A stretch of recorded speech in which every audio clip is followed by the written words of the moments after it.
শাবাশ তারেক রহমান সাহেব, শাবাশ তারেক রহমানের বাজিমাত। আসলে আমরা এতদিন এমন প্রধানমন্ত্রী তো চেয়েছিলাম, স্যালুট জানালাম। আমরা সত্যিকার অর্থে এমন প্রধানমন্ত্রী চাই। সম্ভব তারেক রহমান সরকার থেকে জামাত এনসিপি জামাত জোট একটা বিরাট সুখবর পেয়েছে। জামাত শিবিরে খুশির বন্যা, এটা দেখে জামাত খুশি আর খুশি। জামাত এনসিপি অলরেডি সুখবর পেয়েছে। জামাতের দ্বিতীয় বিপ্লব শুরু হয়ে যাবে। জামাতের যে সফলতা, এটি প্রাতিষ্ঠানিক রূপ পাবে। তাদের এই সফলতা সবেমাত্র শুরু হয়ে গেল। দেশের মানুষের ভালোবাসা অর্জন করে নিয়েছে। অভিনন্দন জামায়াত ইসলাম। এমন পরিবর্তনই তো বাংলাদেশের মানুষ দেখতে চায়। বাহ, চমৎকার, প্রশংসা পাচ্ছে। এটা খুবই প্রশংসনীয়। এরকম সৌন্দর্য বাংলাদেশে এর আগে কখনো দেখেছি কিনা মানুষ আমার জানা নাই। এটার প্রশংসা করতে হবে। যা ভেবেছিলাম তা না। দেখেন, আমি একজন ভাগ্যবান মানুষের কথা বলবো আজকে। হ্যাঁ, উপরওয়ালা ওনার ভাগ্যটা এত সুন্দরভাবে লেখা রাখছে যেটা আমরা বুঝতে পারি না। আমরা অনেক ট্রল করছি, তাচ্ছিল্য করছি, অনেক রকম কথা বলছি। কাকে নিয়ে? তারেক রহমান সাহেব এটা কি করছেন? ইতিহাসের পাতায় নাম লিখাতে যাচ্ছেন। এবারই প্রথম বাংলাদেশের ইতিহাসে, এবারই প্রথম তারেক রহমান সাহেব নির্বাচিত হবার পর অন্তর্বর্তী সরকার প্রধান ডক্টর মোহাম্মদ ইউনূস বিদায়বেলা এমন একটি মরণ কামড় দিয়ে গেছেন, ভারতে হাহাকার শুরু হয়ে গেছে। ডক্টর মোহাম্মদ ইউনূস এমন কি করলেন যেটার কারণে ভারতের কান্নাকাটি শুরু হয়ে গেছে? ইশরাকের বাবা সাদেক হোসেন হুক্কা আওয়ামী লীগ থেকে বিএনপিতে এসেছেন, এটা ঠিক আছে, কিন্তু ইশরাক কখন আওয়ামী লীগে ঢুকে গেলেন সেটা বুঝতে পারলাম না। আজকে সে মন্তব্য করছে মাশরাফি আর সাকিব আল হাসান খুনের মামলার আসামি হতে পারে না, এটা আমি বিশ্বাস করি না। সম্ভব তারেক রহমান সরকার থেকে, অনিবার্য তারেক রহমান সরকার থেকে, যেটা নিশ্চিত, কোনো দ্বিধাদ্বন্দ্ব নেই। যেহেতু আনুষ্ঠানিকভাবে শপথ নেয়নি, এই কারণে আমরা বলতে পারছি না, সম্ভাব্য বলছি। জামাত এনসিপি জামাত জোট একটা বিরাট সুখবর পেয়েছে। মোটামুটি গ্রিন সিগন্যাল পাওয়া গেছে, নিশ্চয়তা পাওয়া গেছে। সেটা হচ্ছে জুলাই সনদ বিএনপি বাস্তবায়ন করবে। হ্যাঁ, একটু টালবাহানা করতে পারে, ওটা জামাত এনসিপির সাথে তাদের আন্ডারস্ট্যান্ডিং এর বিষয়। দেখা যায় যে জামাত কতটুকু কোঅপারেট করবে, বা জামাত যাতে বেশি কোঅপারেট করে, জামাত যাতে বা রাজপথে না যায়, এগুলোর ক্ষেত্রে একটু দর কষাকষি করে একটু ডিলে করতে পারে। বাট জুলাই সনদ বিএনপি বাস্তবায়ন করবে, এ বিষয়ে জামাত এনসিপি অলরেডি সুখবর পেয়েছে। জামাত এনসিপিকে অলরেডি অনেকটা নিশ্চয়তা দেওয়া হয়েছে, আমরা জুলাই সনদ বাস্তবায়ন করবো, এটা নিয়ে কোনো তালবাহানা করবো না। জনমনে যে সন্দেহ সংশয় রয়েছে যে জুলাই সনদ বিএনপি বাস্তবায়ন করবে কি করবে না, জুলাই সনদ বিএনপি বাস্তবায়ন করবে, এটা কনফার্মেশন তারা দিচ্ছে। দেখেন, এখানে প্রথম কথা হচ্ছে যে গণভোট এটা জামাতের বিজয়, এবং জুলাই সনদ বাস্তবায়ন হওয়া ওটা জামাত সরকার ক্ষমতায় আসা। জামাত ক্ষমতায় আসলে যা করতো তার 50% জুলাই সনদ বাস্তবায়ন বিএনপি করে দিলে হয়ে যাবে। জাস্ট ক্ষমতার 7টা জামাত পাবে না, কিন্তু জামাতের যে লক্ষ্য উদ্দেশ্য সেটা হয়ে যাবে। জামাতের ভিত্তি বাংলাদেশে স্থায়ী পাবে, আওয়ামী লীগ আর ফিরতে পারবে না। জুলাই সনদ বাস্তবায়ন হওয়া মানে আওয়ামী লীগ আজীবন নিষিদ্ধ হয়ে যাওয়া। জুলাই সনদ বাস্তবায়ন মানে 72 সংবিধানও নাই হয়ে যাওয়া। নতুন সংবিধান, নতুন বাংলাদেশ, নতুন অধ্যায়, শুভ সূচনা। যেটা বাংলাদেশে জামাতের জন্য একদম সেফ জোন। আওয়ামী লীগ আমল জামাতের জন্য সেফ জোন ছিল না, বিএনপির জন্য সেফ জোন ছিল না। কারণ বিএনপিকেও নানান কথাবার্তা শুনতে হয়েছে, জিয়াউর রহমান অবৈধ শাসক, অনেক কিছু শুনতে হয়েছে। এখন ওই অধ্যায়টাই শেষ, এখন নতুন অধ্যায়, নতুন বাংলাদেশ, নতুন সংবিধান। আপনারা জানেন যে এই যারা সংসদ সদস্য নির্বাচিত হয়েছে তার 2টা শপথ নেবে, একটা সংবিধান সংস্কার পরিষদের সদস্য হিসেবে আর একটা নিয়মিত পার্লামেন্ট সদস্য হিসেবে। সেখানে সংবিধান সংস্কার পরিষদ সংস্কার করে ওটা নতুন সংবিধান বানাবে। কারণ সংবিধানের মূলনীতি সংস্কার করা যায় না, সংশোধনও করা যায় না, এটা আদালতের রায়। সংবিধানের মূলনীতি এটা অপরিবর্তনীয়। এখন আপনি মূলনীতি পরিবর্তন করে দিচ্ছেন, মানে আপনি নতুন সংবিধান করছেন। এটা জামাতের জন্য ক্ষমতা আসতো, এটা জামাত পারতো কিনা, বা নানান প্রশ্ন উঠতো, বাধা আসতো, কিন্তু বিএনপি সরকার হাত ধরেই এটা হবে, এবং এটার কনফার্মেশন আমরাও পেয়েছি। একটু তালবাহানা করতে পারে, কিন্তু বাস্তবে তারা এটা করবে। তো দর্শক দেখেন, এনসিপির একমাত্র অস্তিত্ব জুলাই বেঁচে থাকার মধ্য দিয়ে। এনসিপির ছেলেদের জীবনের গ্যারান্টি জুলাই বেঁচে থাকা। তো বিএনপি ক্ষমতা আসার আগে জুলাই ভুলিয়ে দেওয়া নানান কিছু চেষ্টা করেছে, সংস্কার বিরোধী অবস্থানও নিয়েছে, এমনকি গণভোটে না পাশ করানোর সিদ্ধান্ত নিয়েছে, কিন্তু পারেনি। বিভিন্ন জায়গায় বিএনপি প্রার্থীরা যে পরিমাণ ভোট পেয়েছে ওই পরিমাণ ভোট না ভোটের পক্ষে পড়েছে, মানে বিএনপি কার্যত না ভোটের পক্ষে ছিল, কিন্তু কাজ হয়নি, হাবট জিতেছে। এই হাবট জিতেছে মিনস জামাত জিতেছে, এনসিপি জিতেছে, জুলাই বেঁচে গেছে। অতএব এই জুলাইকে বিএনপি চাইলে হত্যা করতে পারবে না। আপনি কি মনে করেন, জামাত এনসিপি আছে, এদেশের জনগণ বেঁচে আছে, এই গণভোটে জুলাই সনদ পাশ হলে এই গণভোটকে ফেলে দিবে বিএনপি? ইম্পসিবল। এটা চিন্তা করলে তারেক যে ক্ষমতায় দেখ না, সোজা কথা। এই গণভোটকে অস্বীকার করার মতো, এটাকে অবমূল্যায়ন করার মতো, ডিভ্যালু করার মতো কোনো সক্ষমতা বিএনপি সরকারের নেই। অতএব তারা অনিবার্যভাবে জুলাই সনদ বাস্তবায়ন করবে, এটা নিশ্চিত আপনি ধরে নিতে পারেন। এছাড়া আরো সবচেয়ে জুলাই সনদের চাইতে আমার কাছে সবচেয়ে বড় ক্রাইসিস হচ্ছে বিভিন্ন জায়গায় জামাত শিবির এনসিপির হামলা হচ্ছে। হামলা তো বন্ধ করতে হবে, যারা করেছে কড়াই গণ্ডায় তার হিসাব নিতে হবে এবং বিচার করতে হবে। এবং জামাত যেভাবে তালিকাবদ্ধ করেছে, বিচারের বাইরে এগুলো যাবে না, ডেফিনেটলি বিচার হবে। এই বিষয়ে তারেক রহমান আশ্বাস দিয়েছে, এটা তো একটা সুখবর আছে। আবার জুলাই সনদ বাস্তবায়ন করার কথা নিশ্চিত জামাত এনসিপিকে বলেছে, এই বিষয়ে কোনো সান নেই। তো এখানে এই সুখবর পেয়ে, সব খবর টবর পেয়ে তারপরে জামাত জোটের প্রধান শরিক এনসিপি এখন জুলাই সনদে স্বাক্ষর করার সিদ্ধান্ত নিয়েছে। আপনারা জানেন যে জুলাই সনদ হয়েছে অনেকদিন হয়ে গেছে, জামাত সাইন করেছে, এনসিপি এতদিন সাইন করেনি। এখন বিএনপি ক্ষমতা আসার পর, এনসিপি পার্লামেন্টে যাওয়ার পর এখন সাইন করছে, এটা খুব তাৎপর্যপূর্ণ। দেখেন না, ওনার দলের লোক, একদম ওনার দলে ছিল ভাই, 15-16 বছর যুদ্ধ কইরা গেছে অনলাইনে, রুবিন ফারহানা, উনাকে দেয় নাই, উনি একাই নির্বাচন কইরা বহু ভোটে পাশ কইরা চলে আসছে। এখন দেখেন উনি বলতেছে এই নির্বাচনে কারচুপি হয়েছে, উনার মুখে শুনছেন না, উনি প্রতিবাদ করতেছে, উনি বলতেছে নির্বাচনে কারচুপি হয়েছে। উনি তো বিএনপিরই একজন ছিল, তাই না? উনি কি মিথ্যা কথা বলে? আমার বিচারে আমি আজ পর্যন্ত যতগুলা টক শো ওনাকে দেখছি, আমার মনে হয়, এটা আমার মনে হয়, আমি জানি না আপনারা আমার সাথে একমত হবেন কিনা, উনি প্রতিবাদী, উনি সত্যি কথাই বলে, হয়তো একটু এদিক সেদিক করে নিজের দলের পক্ষে, তা করুক, এটা সবারই অভ্যাস আছে ভাই, আমারও আছে। তারপরে উনি প্রচুর সত্যি কথা বলে এবং প্রতিবাদী নারী। সেই প্রতিবাদী কণ্ঠ যখন যাবে সংসদে, কি ভূমিকম্পটা যে ঘটাবে উনি, মনের মধ্যে অনেক ক্ষোভ তো ভাই। আপনার জন্য 16-17 বছর আমি লাইফ রিস্ক নিয়ে টকশোতে প্রতিবাদ কইরা গেলাম, টকশো কইরা ঘরে ফিরতে যায় ভয় লাগতো, রাস্তা থেকে না উঠায় নিয়ে যায়, উঠায় নিতে পারে নাই কেন? অ্যাডভোকেট মানুষ তো, ওনারা আবার লাইন জাইন কম না, চারিদিকেই লাইন জাইন আছে। দেখেন নাই একবার শেখ হাসিনার কাছে জমি চাইছিল, জমি চাইছে কেন? লাইন জাইন আছে ভিতরে ভিতরে, পরে বলতো জমিটা নেয় নাই। যাই হোক, এগুলা রাখতে হয় ভাই সেফ জোনে থাকার জন্য। উনি সংসদে যায় কিন্তু ফাটাবে, আবার সংসদে যাইতেছে কে? পাটোয়ারি। হায় হায়, শ্যাডো সরকারের কোন মন্ত্রিত্বটা পাচ্ছে জানেন? মির্জা আব্বাস সাহেব যে মন্ত্রী পদটা পাইতে যাচ্ছে, ঠিক সেম মন্ত্রী পদটা পাইতে যাচ্ছে পাটোয়ারি, শ্যাডো সরকারের সেম মন্ত্রী পদটা নিয়ে ওই মির্জা আব্বাসের পিছনে লাগবে। মির্জা আব্বাস কোনো ভুল পথে যায় কিনা? হায় হায়, সংসদে যায়ও মুক্তি নাই। হ্যাঁ, 8 আসনে ওনার ঘরের সামনে যায় যেভাবে ঢোল পিটায় পিটায় নাচছে, একই কাজ তো করবে এই সংসদে যায়, তবে ভদ্রভাবে, মার্জিত ভাবে, ওইখানে তার লাফালাফি করতে পারবে না। যাই হোক ভাইজান, দেখেন আমি একজন ভাগ্যবান মানুষের কথা বলবো আজকে, ভিডিওটা বেশি বড় করব না। হ্যাঁ, উপরওয়ালা ওনার ভাগ্যটা এত সুন্দরভাবে লেখা রাখছে যেটা আমরা বুঝতে পারি না। আমরা অনেক ট্রল করছি, তাচ্ছিল্য করছি, অনেক রকম কথা বলছি, কাকে নিয়ে? আমাদের মহামান্য রাষ্ট্রপতি শাহাবুদ্দিন ছুপ্পু সাহেবকে নিয়ে। কিন্তু ওনার ভাগ্যটা দেখেন কত বড় ভাগ্য। উনি গত 3 বছরে 3টা সরকারে শপথ পড়াইতে যাচ্ছে, 3টা সরকার, 2টা অলরেডি পড়ায় ফেলছে, আরেকটা সামনে, আগামীকালই মনে হয়। প্রথমকে শেখ হাসিনা 2024-এর ওই দিনের ভোট রাতে যেটা হয়ে গেছিল, সেটা শপথ কিন্তু উনি পড়াইছে প্রধানমন্ত্রীকে। তারপরে কে? প্রধান উপদেষ্টা আমাদের ডক্টর ইউনূস স্যার, ওনাকেও কিন্তু এই ছুপ্পুর সাহেব শপথ পড়াইছে। আবার দেখেন আগামীকাল যেটা আমি শুনতেছি, উনি শপথ পড়াবে তারেক রহমান সাহেবকে। ভাগ্যটা কেমন চিন্তা করেন। নিশ্চয়ই কোন একটা ভালো কাজ তো জীবনে করছেই, না হলে এত বিপদ আপদের ভিতর দিয়া যায় এই সম্মান পাওয়া, এটা তো একটা ইতিহাস, রেকর্ড থাকবে, এই রেকর্ড কেউ ভাঙতে পারবে না। 3 বছরে 3টা সরকারে শপথ পড়াইছে। জামাতের দ্বিতীয় বিপ্লব শুরু হয়ে যাবে। জামাতের যে সফলতা, এটি প্রাতিষ্ঠানিক রূপ পাবে। তো সেই দিক থেকে জামাত যেটা শুরু করলো 2026 সনের ফেব্রুয়ারি মাসে, তাদের এই সফলতা সবেমাত্র শুরু হয়ে গেল। এই গেল 1। 2 নম্বর হলো যে ইসলামিক দলগুলো গত সেই যে কয়েক মাস আগে তারা সরোয়ার্দিতে একটি অনুষ্ঠান করেছিল, সেখানে হেফাজত, তারপরে সেখানে গণ অধিকার পরিষদে নুরুল হক নুরু, এরপর চরমনাই পীর সাহেব জামাত যেভাবে একত্রে একই মঞ্চে সমবেত হয়েছিল, যদি সেই ঐক্যটা ধরে রাখা যেত, এক্ষেত্রে যতই ম্যাটিকুলাস ডিজাইন হোক না কেন জামাত একটা ভালো ফলাফল করতে পারত। কিসের ইশারায় কার ইশারায় মামুনুল হকরা চলে গেল, কিসের ইশারায় কার ইশারায় চরমনাই পীর সাহেব চলে গেলেন, এই জিনিসগুলো, বা জুনায়েদ হাবিবি কেন বিএনপিতে গেলেন, এই জিনিসগুলো এখন চুলচেরা বিশ্লেষণ হবে। চুলচেরা বিশ্লেষণের সঙ্গে সঙ্গে ইসলামী যে দলগুলো জামাতের নেতৃত্বে আবার ঐক্যবদ্ধ হবে, এতে কোনো সন্দেহ নাই। এবং সকল ইসলামিক দলগুলো যদি পার্লামেন্টের বাইরে জামাতের নেতৃত্বে একত্র হয়, আর যেহেতু জামাত এখন পরীক্ষিত বিরোধী দল, প্রধান বিরোধী দল, পরীক্ষিত তাদের যে নেতৃত্বের ক্ষমতা, এটি অন্যান্য ইসলামিক দলগুলো এখন আর চ্যালেঞ্জ দিতে পারবে না। এখন কোনো অবস্থাতেই চরমনাই পীর সাহেব বড় কথা বলতে পারবেন না।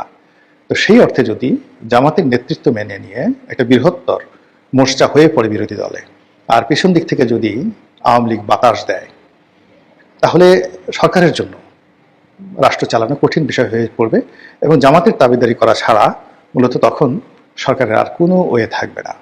আর ইতিমধ্যে সরকার যদি বড় বড় কোনো প্রজেক্টে ফেল করে, ভারতের সঙ্গে যদি তারা কোনো নেগোসিয়েশন করার চেষ্টা করে, কিংবা তারেক রহমান সাহেব যদি দিল্লি ভ্রমণে যান, নরেন্দ্র মোদীর লোকজন যদি বাংলাদেশে ঘন ঘন আসেন, তাহলে ওই যে সাদিক কায়েম যেভাবে গালি দিয়েছিল নির্বাচনের আগে তারেক রহমান সাহেবকে কেন্দ্র করে, ওই একই গালি আবার তিনি দিবেন।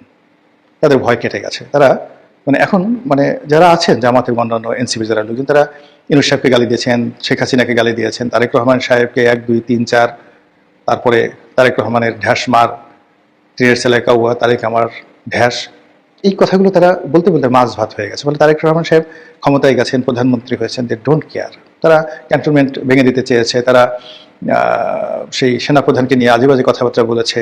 তো তারই প্রেক্ষিতে তাদের কোনো ক্ষমতা ছিল না।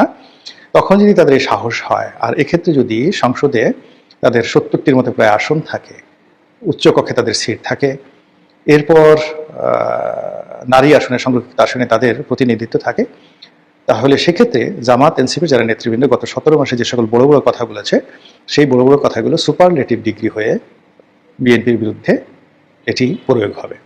আর প্রয়োগ হওয়ার ফলে কি হচ্ছে, জামাত ডে বাই ডে তারা শক্তিশালী হবে, ক্ষমতা সম্পন্ন হবে। ফলে যে জামাতকে এখন পরাজিত মনে করা হচ্ছে, যে জামাতকে এখন যাকে বলা হয় বিরোধী দল মনে করা হচ্ছে, সেই জামাত যে গণেশ উল্টে দিতে পারবে না তা কিন্তু বলা যাচ্ছে না। সেক্ষেত্রে এই যে নির্বাচনের যে ফলাফলটা হলো, আমি মনে করি যে নতুন বন্দোবস্ত, নতুন বাংলাদেশ, ম্যাটিকুলাস ডিজাইনের একটা ফার্স্ট পর্ব এটা শুরু হলো। আর পরবর্তী পর্বগুলো কিভাবে চলবে অপেক্ষা করেন এবং দেখতে থাকেন। সাব্বাস তারেক রহমান সাহেব, সাব্বাস। নির্বাচন পরবর্তী প্রথম সংবাদ সম্মেলনেই ভারতীয় সাংবাদিকের প্রশ্নে তারেক রহমানের বাজিমাত। আসলে আমরা এতদিন এমন প্রধানমন্ত্রী তো চেয়েছিলাম, এমন এক উত্তর আজকে তারেক রহমান ভারতীয় সাংবাদিককে দিয়েছেন, যা শোনার পর দেশের একজন নাগরিক হিসেবে তারেক রহমান সাহেবকে প্রথম সংবাদ সম্মেলনেই স্যালুট জানালাম। আমরা সত্যিকার অর্থে এমন প্রধানমন্ত্রী চাই, যিনি দেশের কথা ভাববেন, দেশের জনগণের কথা মাথায় রেখে তারপর পৃথিবীব্যাপী সম্পর্কের চিন্তা ভাবনা করবেন। ভিউয়ার্স, আপনারা এখানে একটি ভিডিও দেখতে পাচ্ছেন। আজকে তারেক রহমান নির্বাচন পরবর্তী সময়ে একটি সংবাদ সম্মেলন করেছেন। সেখানে তারেক রহমানের সামনে দাঁড়িয়ে ভারতীয় একজন সাংবাদিক প্রশ্ন করে বলেছেন, নির্বাচন তো হয়ে গেল, এখন আপনারা সরকার গঠন করবেন, এখন ভারতের ব্যাপারে আপনাদের পলিসি কেমন হবে, আপনাদের পররাষ্ট্রনীতি কেমন হবে, যেহেতু ভারত আপনাদের নিকটবর্তী বড় একটি প্রতিবেশী, এখন এই দেশের সঙ্গে আপনাদের সম্পর্ক কেমন হবে, অর্থাৎ ফরেন পলিসি, এই সব কিছু নিয়ে হচ্ছে ভারতীয় সাংবাদিক প্রশ্ন করেছেন। এর জবাবে তারেক রহমান বলেছেন, ভারত এবং বিদেশ মানে অন্যান্য দেশ, যে কোনো দেশই হোক না কেন, প্রথমে আমার দেশের জনগণের স্বার্থটা আমি দেখব, আমার দেশের জনগণের আগ্রহটা আমি দেখব, আমার দেশের জনগণের পছন্দটা আমি দেখব, এরপর আমি সিদ্ধান্ত নিব কোন দেশের সাথে কেমন সম্পর্ক হবে বা ভারতের সাথে কেমন সম্পর্ক হবে। ভেবে দেখেছেন কত চমৎকার উত্তর? ভারতীয় সাংবাদিক হয়তো ভেবেছিলেন ভারতকে তারেক রহমান তেল মেরে কথা বলবেন, অনেক দাদা দাদা করে কথা বলবেন, মানে বুঝেনি তো, ভারত যেহেতু আমাদের বৃহত্তম প্রতিবেশী দেশ, এই আশেপাশে যে কয়েকটা দেশ আছে তার মধ্যে অন্যতম বড় দেশ, অর্থনৈতিক দিক থেকে কিংবা সামরিক দিক থেকে সব ক্ষেত্রেই ভারত একটু উপরে আছে। সো সেই জায়গা থেকে ভারতীয় সাংবাদিক হয়তো মনে করেছিলেন আমরা ভারতকে সাথে নিয়ে চলবো, আমরা ভারতের কথা মতোই চলবো, এমনটা তারেক রহমান বলবেন। আসলে তারেক রহমান এমনটা বলেননি। তারেক রহমান চমৎকার উত্তর দিয়ে বলেছেন, আমার দেশের জনগণের ইন্টারেস্ট হচ্ছে আগে, আমার দেশের জনগণের আগ্রহ হচ্ছে আগে, আমার দেশের জনগণ যা চায়, আমার দেশের জনগণ যেমনটা পছন্দ করে, আমার দেশের জনগণের স্বার্থ যেমনটা হবে বা আমার দেশের জনগণের স্বার্থ অনুযায়ী আমি পৃথিবীব্যাপী আমি আমার পররাষ্ট্রনীতি পরিচালনা করব বা আমার সরকারের পররাষ্ট্রনীতি এমনটাই হবে। সো এটাই হচ্ছে গিয়ে তারেক রহমানের আপাতত আমার মনে হচ্ছে একটা দারুণ একটা ডেলিভারি ছিল। ভারতীয় সাংবাদিকের প্রশ্নে তারেক রহমান এমন কথা বলবেন এটা অন্তত আমি ভাবি নাই। অনেকেই হয়তো অনেক রকমের ভাবতে পারেন, বাট তারেক রহমান আজকে আমার মন জয় করে নিয়েছেন।